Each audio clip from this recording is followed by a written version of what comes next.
A Plaguelands Media production. Hey everyone, this is Hugh from Plaguelands Media bringing you another book review today. So cheers.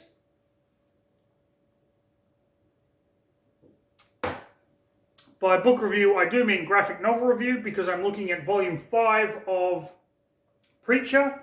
This is Dixie Fried. So you can already see from the cover kind of what is going on here, and some great back art of Cassidy.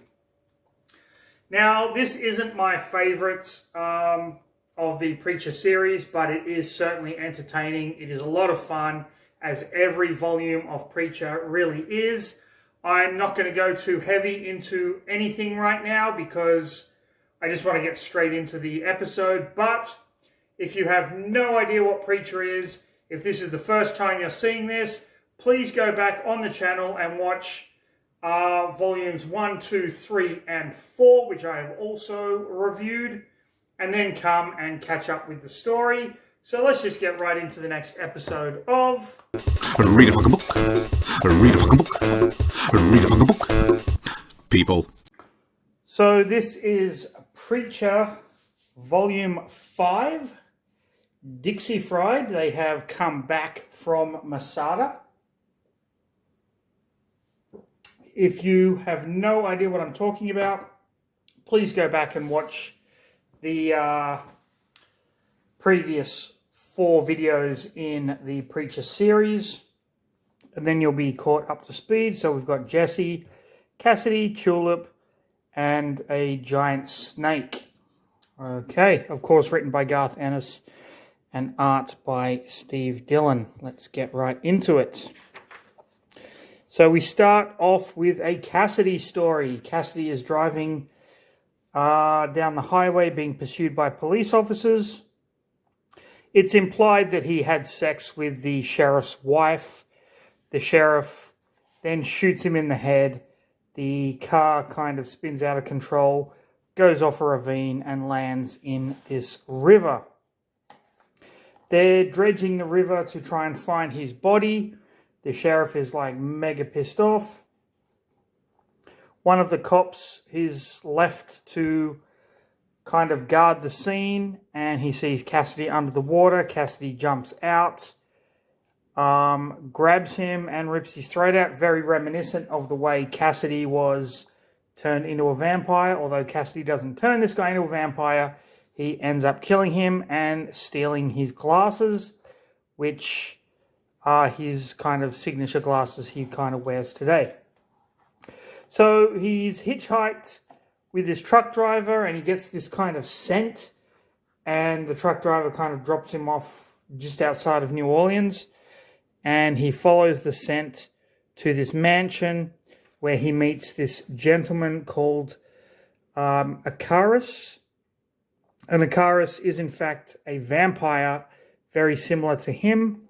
He's kind of the embodiment of all the vampiric tropes made famous by novels and films like Interview with the Vampire and whatnot. And Cassidy is trying to kind of tell him that's not what vampires are. The guy offers him a drink, and Cassidy spits it out when he discovers it's blood. And he's like, have you got anything else?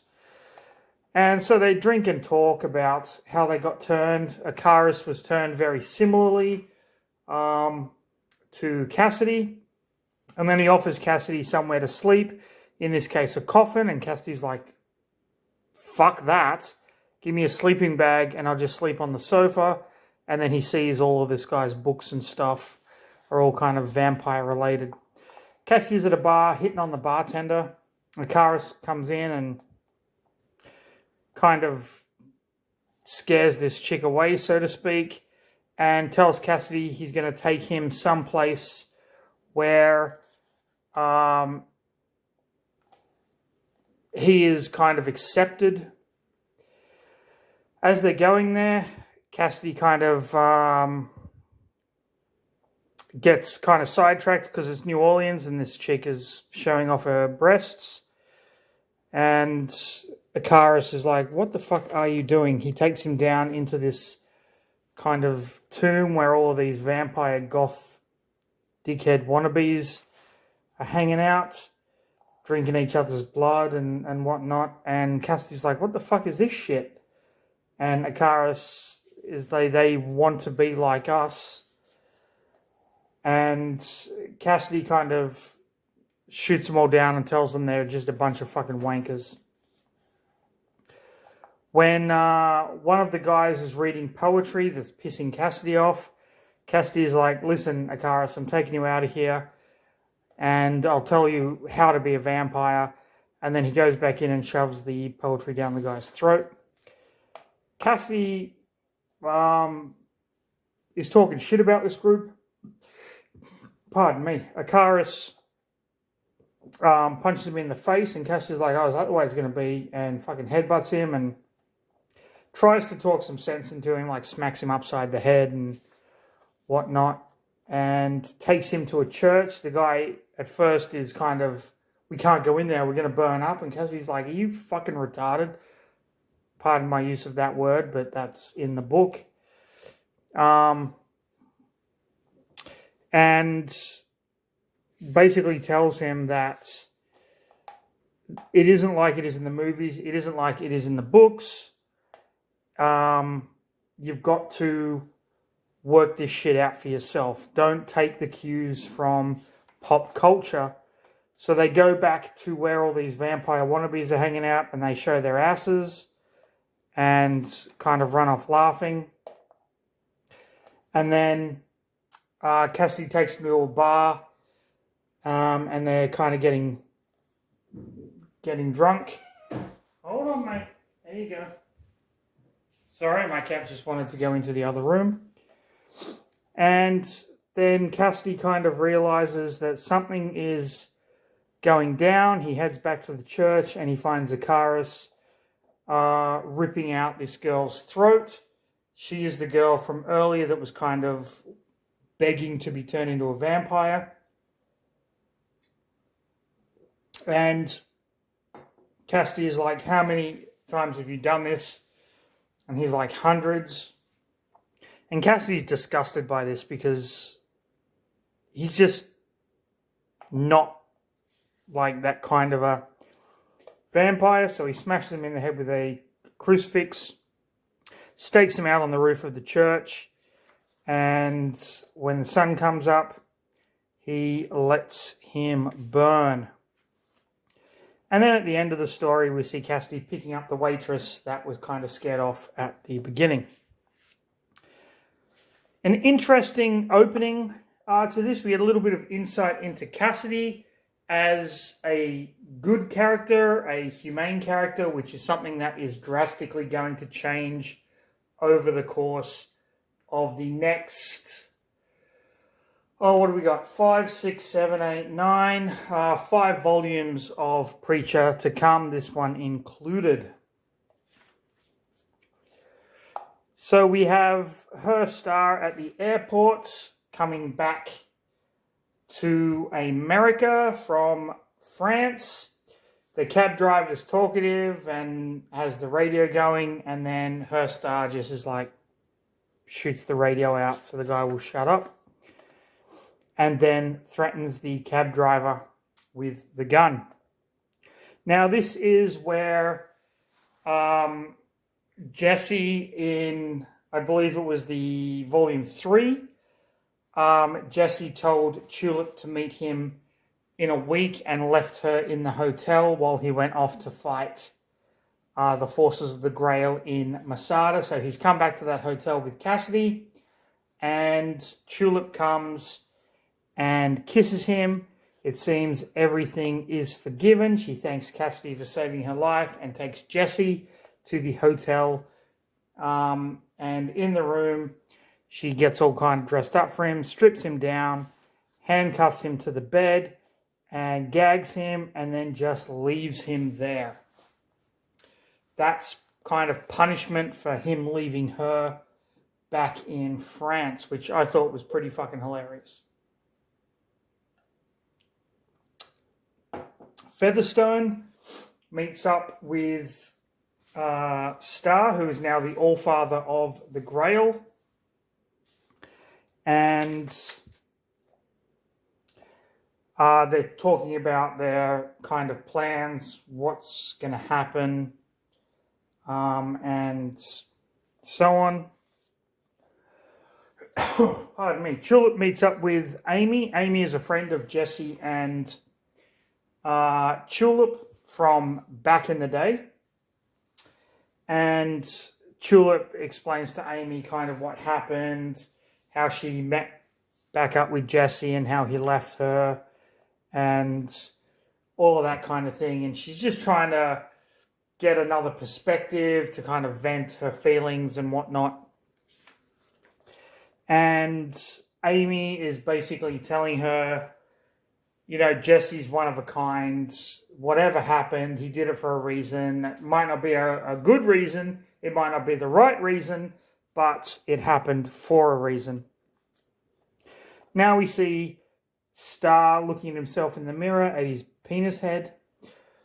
Tulip and Amy are looking at guns, so we can tell that Amy is kind of not technically on the right side of the law, but is someone that can get Tulip the things that she wants. Go up to the roof and they start kind of shooting at bottles and stuff. And Amy tells Tulip about her last boyfriend, who was this writer who used the stuff they talked about in bed in his novels and shit like that. And he had sausage fingers. As the cab driver is driving Tulip away, she spies Cassidy in a bar, goes to talk with him, and this is when Cassidy professes his love for Tulip. And Tulip is like, you do know that I'm with your best friend. And she basically berates Cassidy for doing this. And then Cassidy is like, I'm a fucking wanker. And Tulip comes back to the hotel room, unties Custer, lays down, and she's just trying to forget everything that Cassidy said. In the next issue, Cassidy is lamenting what he did in the bar, and Jesse and Tulip are kind of talking about why Tulip was so put out by what he did in France. And she says, I always hated as a kid, people were saying I wasn't allowed to play with this toy, I wasn't allowed to do that just because I was a girl. And people didn't think I could take care of myself, and I thought you trusted me. And he does. And he kind of gives his side of the story about how he does trust her, but he was worried about the danger, and it's not a mistake that he's going to make in the future. He is going to trust that she can take care of herself. So they kind of reconcile there, and then they do some dirty stuff with the handcuffs.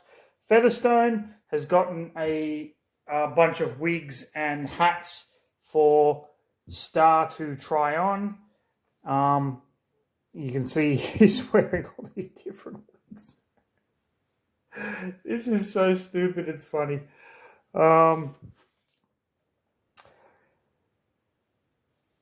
So Jesse's in a museum. He's about to have a smoke, and the museum curator comes up and says, you can't smoke in here, and Jesse gives him the word of God. And then the curator's like, yeah, everyone can smoke in here. And they're like, yay. Tulip is at this diner waiting for Jesse and Cassidy, and Amy turns up and she's like, did you say anything to Jesse? And she's like, no fucking way. And then Jesse shows up, and he and Amy kind of it's not reconcile, so to speak. It's just like you haven't seen someone for a long time, and they I can't even remember the word, don't fucking care. If you know the word, put it down in the comments below, please, because I can't fucking remember it. Reunite. There you go, I just remembered it. Don't put it down in the comments. there you go. They reunite. Cassidy comes. He's still ashamed of what he said to Tulip. Amy takes Jesse out to dance, and Cassidy and Tulip have their one-on-one where Tulip's like, I won't say anything if you stay the fuck away from me. And kind of that shit happens. Now, Star is trying on hats. One of the ones is like a Nazi hat, and he's like very funny. And then he settles on the drug baron hat, as I like to call it, those southern plantation owner drug dealers from James Bond movie kind of shit. So Cassidy and Jesse are now on their own at a bar drinking. This guy spills Jesse's drink. Cassidy flips the fuck out and attacks the guy. Jesse manages to defuse the situation. And then Cassidy's like, you're my best friend. I don't like seeing people fuck with you. And then knock your drink over and blah, blah, blah. And he's just going kind of over the top here, being just a bit of a fucking dickhole. While Amy and Tulip kind of have their one-on-one, talking about what are you going to do and are you going to tell him and whatnot. Then we have her Star telling Featherstone that he's going to go to great lengths to take out Custer. So Jesse is basically in for it. And then we have the Saint of Killers in the ruins of Masada. And he says, war it is. Okay, then we move on to the next issue, where we have this masked motorbike rider clad all in black. There is a diner. This man is physically intimidating the waitress. He wants something from her. We all know what that is. Boom, bam, boom. And when the cook comes, the guy decks the cook, and this masked rider goes in there, sees what he's doing, and points a gun in the guy's face and points for the guy to leave. And the waitress is very grateful until he takes off his helmet, and we see it is Arseface. So Jesse, Cassidy and Tulip are in a diner talking about what their next move is. And they have ideas. Jesse wants to go and speak to a Native American because he's heard that there's some rituals. Cassidy tells him that he knows a guy in New Orleans who can put Jesse in a trance, and that might possibly work. They're trying to find out what Genesis knows about where God has gone to. So Cassidy steals a truck, and they kind of head off going in the direction of New Orleans. Arseface is giving the lady at the diner his kind of life story, but because of how he looks, everyone is just leaving the diner and no one's coming in. So we get like a bit of backstory to Arseface. If you watched any of the first video in this series or the fourth video, you kind of know what happened to him, why he became the way he became. I'm not going to go into detail here. You can either pause the video and read it, or just go back and watch those other videos. They're fucking awesome. And he claims vengeance on Jesse Custer, believing that Jesse was the guy that killed his father. As Tulip and Jesse and Cassidy kind of drive towards their destination, they can't agree on a radio station, and then they find a song that they all agree on. What a Feeling, I believe, the song from the movie Flashdance. I could be wrong there, but I don't think I am. The chick does the dancing in the end and then pours the bucket of water on herself. Great movie, by the way, if you haven't seen it. And then they've stopped over at this diner, and Arseface happens to drive past the diner and sees them in it.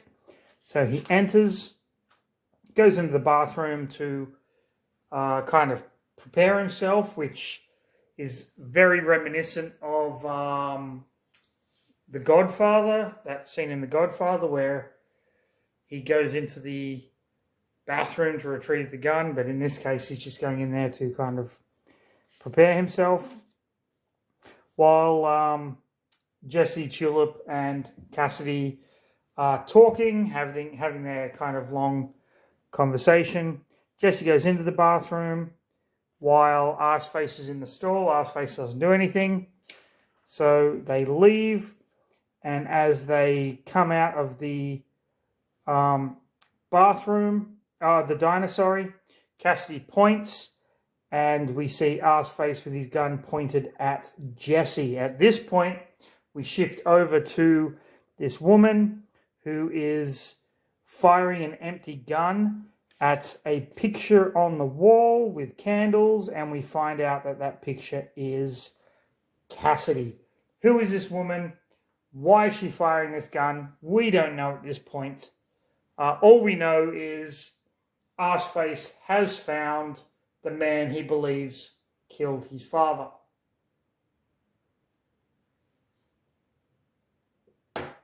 Okay. Next issue. Arseface has the gun pointed at Jesse. Tulip pulls out her gun. Jesse kind of talks her down while Arseface confronts him. And then they all start laughing because, you know, it's Arseface. At this point, the woman who was shooting, just firing the empty gun at the picture of Cassidy, we see she only has one eye, and she's talking to someone on the phone. Jesse talks down Arseface, letting him know that his father was an absolute prick, but he didn't know that the sheriff had taken his own life, and he apologizes to Arseface. They take him into the diner, and they kind of talk to him, and he ends up joining their little cadre. In the car, Tulip is sitting as far away from him as she can get while he's kind of singing along. And they get down to where they're going, and a couple of people recognize Cassidy, and they call this dude that we saw in the opening story, so that stupid vampire cult of goth wannabes, and says he's come back.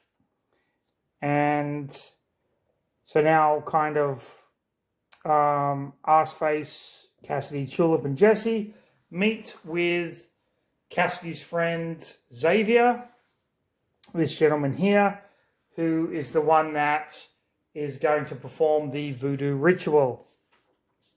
He explains to Jesse kind of exactly what it entails, and they agree to meet in the future. Tulip decides to go back to the hotel while Cassidy and Jesse take Arseface kind of out on the town. They find out that he is a virgin. Back at the hotel, the goth cult people break into the room, and they find Tulip there, And Tulip is not having any of this. She kills one of them. She kills another one. And she basically takes the third guy hostage. The third guy explains why they're there. It's to do with Cassidy. And Tulip is like, you know what? I want you to take me to this guy that's after Cassidy. They find a prostitute. Jesse and Cassidy find a prostitute. They've got a bag on Arseface's head. And the guy says, you can have the room for half an hour. Jesse asks, can we wait? The guy's like, yeah, that's fine. Just don't step in the cum. And they're outside kind of laughing, listening to Arseface have sex for the first time with his prostitute. And then the prostitute is like, your bag's slipping off. And then she screams, meaning she saw his face, which this page alone is brilliantly priceless. Like, I don't even know what to say about it. They're laughing about the fact that they're getting this kid laid, and then his bag comes off. I just don't know. So we have the vampire cult. The guy brings Tulip there. Tulip wants to know what's going on. Arseface and Jesse and Cassidy are walking through the streets of New Orleans. There's a band on a balcony, and Arseface goes up there and he starts singing, and everyone fucking loves him. Like, he is beloved in this fucking place, like singing the way he sings. You don't need me to tell you how fucking fucked up that is. Tulip confronts these goth people, discovers that they're like assholes, starts shooting them, kills a guy. This dude throws a knife at her. She blows his hand off. The guy's girlfriend starts drinking the blood, and Tulip is like, don't fuck with me, okay? And then she just storms out of there.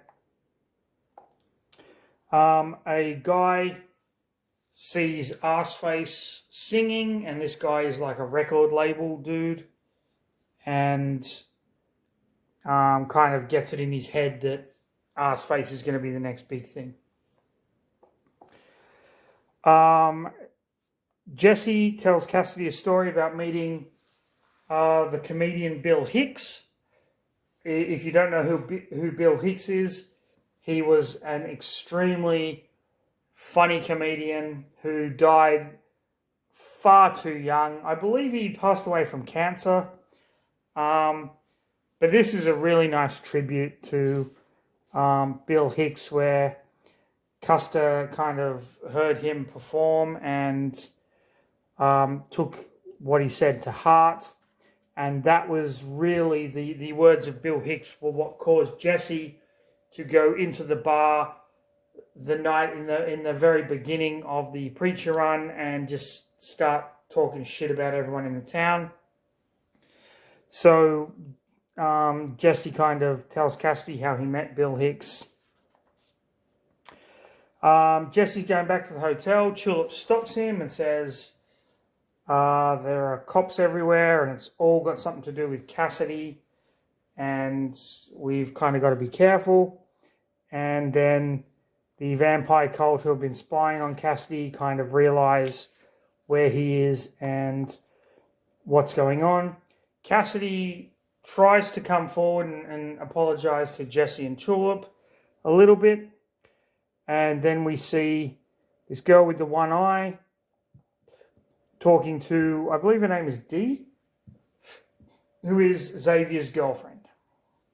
And we find out that she got the ritual with the gun that the woman was doing to get back at Cassidy. That came from one of Xavier's spell books. Xavier meets with Custer and Cassidy and Tulip just to kind of let them know what is going to be going on with the ritual. Tulip and Cassidy have a one-on-one where Cassidy basically tells her, listen, I said I loved you, and I know for a fact that you love me. So what are we playing around for? And she basically tells him to fuck off. So he kind of fucked that one up. They go to a cemetery. The vampire cult people are kind of waiting for them. Xavier takes Jesse to a well where we have this huge snake. And then we move into the next issue where Xavier starts performing this ritual to put Jesse in a trance while Dee is talking to Tulip, and they're basically just talking about their men and whatnot while Cassidy is kind of off waiting. Jesse in the trance is trying to connect better with Genesis, and he ends up seeing the Duke. The vampire cults are kind of getting set up with weapons and whatnot to take out Cassidy, because Cassidy killed Akaris at the beginning of this book. And what we find is Custer now knows all about Genesis, the angels, the story of the Saint of Killers, how he came to be, and all of that kind of backstory. But what he ultimately wants to know is where the fuck is God in this? Because he believes God has abandoned everybody. Cassidy and Tulip are again having a heart-to-heart. Tulip's basically telling him, I haven't told Jesse yet, but if you don't stop being a fuckwit, I'm going to tell him, and that's going to be the end of that. Jesse is watching the Adelphi, I believe they were, and finding out how kind of everything came to be. And at this point, this is when the vampire cult kind of come to attack. Cassidy tries to stop them and gets decapitated. And that leaves Tulip and Dee with no protection. Okay, then we move into Price of Night, where they confront Tulip, who has already killed and maimed a lot of them. They start kind of firing on her. One of the guys is kind of kicking Cassie's head around and stomping on his body, kicking him in the nuts and shit like that, while Custer is still in the trance. And Tulip is stuck behind a gravestone, and all these like cult people are basically ready to fuck things up. They've killed Dee, so Xavier's girlfriend is dead, and Xavier tells Tulip, shoot the tape, because that's the only thing keeping Custer under the trance, which she does. Custer comes out of it and ends up doing his thing, not using the word of God, but just fucking everyone up Custer style. He stabs the guy through the chest, punches the dude, pokes his eyes out, and ends up basically impaling the chick on the same sword. Cassidy is still alive, even though he's been decapitated. And Xavier is left with Dee in the graveyard while the snake kind of eats the other people.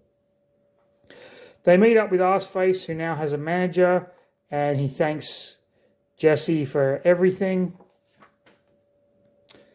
Xavier and Tulip talk. Tulip is very sorry about the death of his girlfriend. Xavier is like, everywhere Cassidy goes, shit like this happens, be careful.